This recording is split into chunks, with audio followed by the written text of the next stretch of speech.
So today I want to add a cigarette lighter to the Triumph, so I have a place to charge something.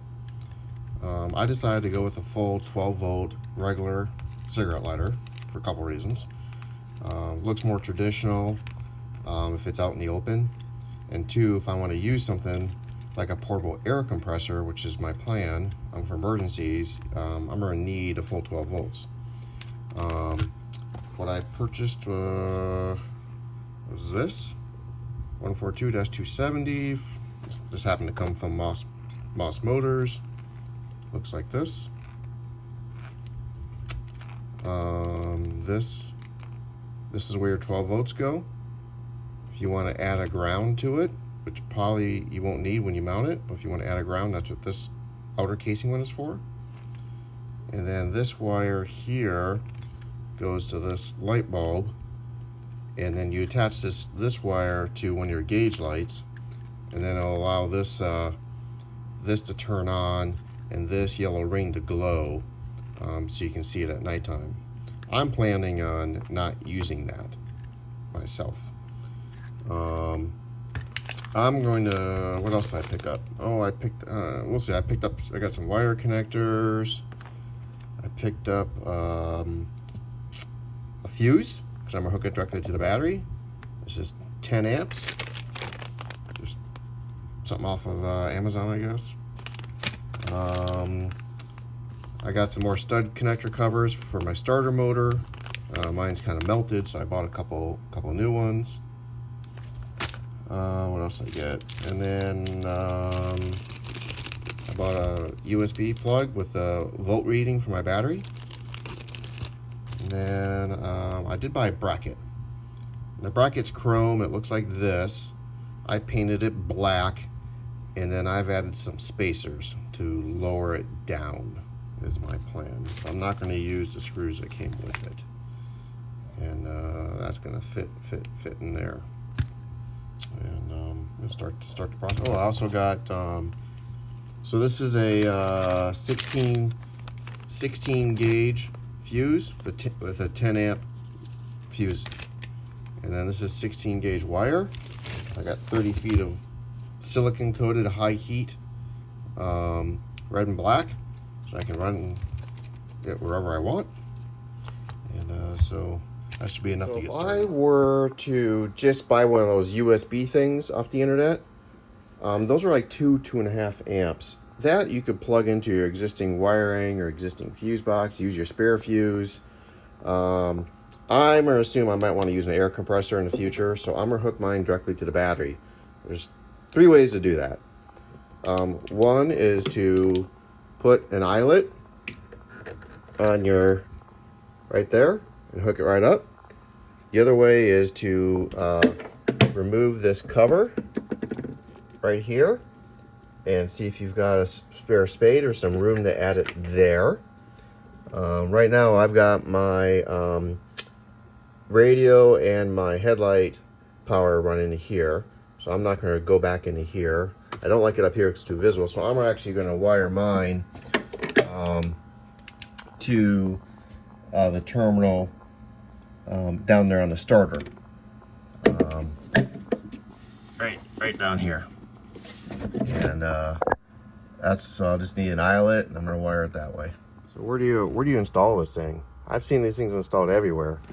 If you've got a center console, you might be able to squeeze it in one of the corners or something, or even maybe in the back. A lot of people pull this out and mount it on the right here. That way when it's closed, you don't even see it. It's pretty easy to do too. I can tell you the factory location is right around here and here. You would use a step drill to dig into that and stick it there if you wish to. If you remove your center plinth, you will see 2 knockout plugs, one on each side. That's where the cigarette lighters went, and you can put it there if you'd like. I'm right now choosing not to drill into this original product right here for right now. A lot of people remove this rheostat and hot wire it in the back. Stick it right here. That you can certainly do too. For me, I'm gonna mount mine basically right here. That's where I'm gonna attempt. I'm gonna grab onto the bottom of this bracket right here. So the first thing I did was I removed this clip, which is right here. I moved it over 1 inch. This was right in front of the bracket basically. And I moved over 1 inch. And that freed up a little bit of space. And then this thing's gonna mount on that bracket basically right here is the plan. And it'll be out of the way, easy to reach for the driver and the passenger. I think I'll do okay there. A lot of people put their stuff too in the glove box. But then you kind of have to open the glove box to use it. So I'm not going to do that either. So there's no wrong answer. I just think right here is going to be a good spot for me. It'll be easily removed too. So it could never be there if I wanted it. So you can kind of see it's kind of basically going to sit, maybe something like that, except a little bit more forward up here. And that's why I got these spacers on here, because I need to drop it down a little bit. So it'll basically look just like that. Should look pretty good. Key part numbers. So this bracket is this right here. Tex L28000 lighter bracket. Moss Motors part 142-271. And then 142 or 270 apparently. This is the cigarette lighter. 142-270. Okay. And then this is didn't have a part number. It's like $10. And then my fuse, just any generic 16 gauge 10 amp will work fine. My stud terminals 404-111. And I had this laying around. This is going to hook to my starter motor for power. And again, I had this hardware laying around, the spacer and these bolts and these nuts, but that's going to work because I want something that's a little on the sturdy side. That's going to work. That's just stuff I had laying around. This is going to have power 24/7. Ideally, you don't want your cigarette light to have power when the car is off, but I do for right now. I always kill my battery with a disconnect switch, and I'll make sure this isn't plugged in regardless full time. The easiest way is to wire it directly to battery, but you need to simply add a relay with a trigger to an accessory. And right now I'm not going to add a relay. I'm just going to add the fuse for safety, and mine's going to be hot anytime the battery is connected. This thing's a little tricky. So to remove the light, you're just going to pinch the sides, discard it. This thing, you don't want to put any tools on this. It's too fragile, but just got to get a hold of this thing and start turning, and it will undo itself like this. And then you can keep the ring if you want. You could probably discard it, and then basically then you put this in here like that, and then screw it on. There you go. And you basically hand tighten only, and that's how it's gonna look. I'll probably keep the ring. It's a little bit more support, and I'll keep this from getting scratched up. But we'll see. You don't have to. That's gonna work really good. Again, 12 volt goes to here. You can add a ground line here if you want, which I am, because this is a painted surface. I'm gonna go ahead and add a ground just in case. And next step is I put a little piece of blue tape here, kind of lined up where I wanted this, and we're just marking the two holes that I'm gonna drill. And like I said, I did relocate this over a little bit, so it'll clear. Pretty simple install. A couple of quick holes, and I put a lock washer and nut combo on top, and it's really stiff. should work good. Now you're gonna do a test fit. One thing I did was I put a little piece of vacuum cap over the nut here, because once I energize this, that'll become hot in case I'm messing around down there, just to protect it a little bit. And then that comes off. That goes in there. Tighten it up. Yeah. It feels good. Yeah. It's nice and stiff too.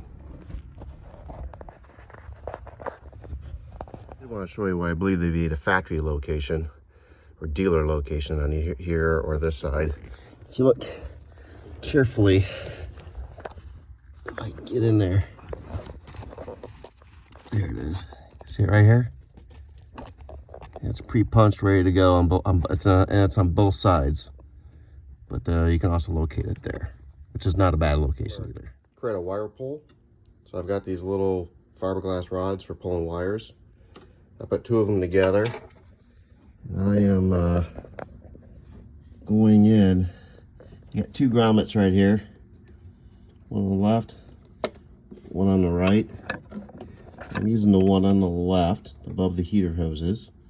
I'm shoving it in. And I'm gonna come down here. And you can see it's coming out. I'm sure I'll see it. I'll turn my light on. A little bit easier. I disconnected this hose temporarily. But you can see it's right here. So I'll use that to just pull the wire on through. It makes it a little bit easier because it's hard to get at the grommets back in here. Simply taped red wire to the end here, and then I'll go back under there and pull it through.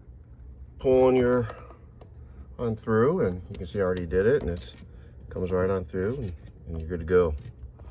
Now you can start the wiring up. Stick with the regular connectors. So I put one on this end, and I put another one. I cut this wire in half. I put another one on this end using this simple kit here. And to do it right, you need this kind of bendy thing. You can see it creates a really nice connection as it folds this stuff in. So the bottom tab is on the plastic and the upper tab is on the wire. That gives a really tight connection. You don't need to solder it. It's good. Slide it over. I've made and put a male connection on this end to accept the fuse. So I've pushed that on. And then I connected the fuse to the power wire. Got the plastic shield over everything. For right now, I'm probably, I don't know what this thing can just sit up here anywhere, but I might just tuck it underneath this bracket for right now. I'll leave plenty of slack so I can move it around, but put it there for right now, I think, somehow. Now I'm already connected to the starter. First thing, I did take the air cleaner off. It's a little bit easier to work. 1/2-inch wrench. You're gonna take this nut off.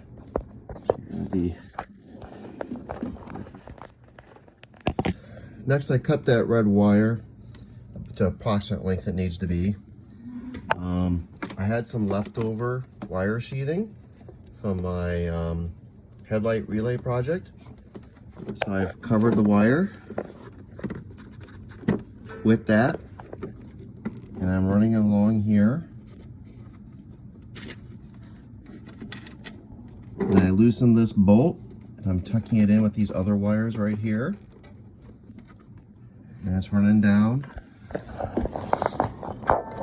like this. And I've tucked it in my new oversized bolt cover here. And then I have connected the wire to my eyelet. And on this, I did put a small blob of solder. So I'm a little worried about vibrations in it coming loose. It's got a little bit of solder. So now we're just gonna put both of those on the end here, and that'll power up. So good. Got the wire tucked inside. It's running down here. Got this clamp tightened down. It's sitting there. I do have it sitting in this little rubber strappy thing I found down here. And it runs on down and hooks right up. It's covered up. So all this looks really good, neat and tidy, and it's very hardly noticeable to the untrained eye. Tucked away nicely now. What I ended up doing for CYA ground is hooked it on. I just made a very short wire, and I attached it to the top bolt of my installation right here on the right. So I just used the existing bolt I just added, and that should tie it nicely to the dash. For the big test, try this thing first. Turn the battery back on, so it's hot right now. Ooh, I got power. Looks like I got 12.7 volts at the battery. And here's my USB chargers right here. That's good. In theory, this thing will work too, although I don't plan on using it. Let's see if that gets hot. But yeah, it looks good. Oh, we missed the pop out. Oh yeah, it works. Cool. Little burning smell. Yeah, that looked. All right, now we got a cigarette lighter, and now we got 12 volts we can use for charging. So that's good. That's cool. That wraps up this project. Good luck.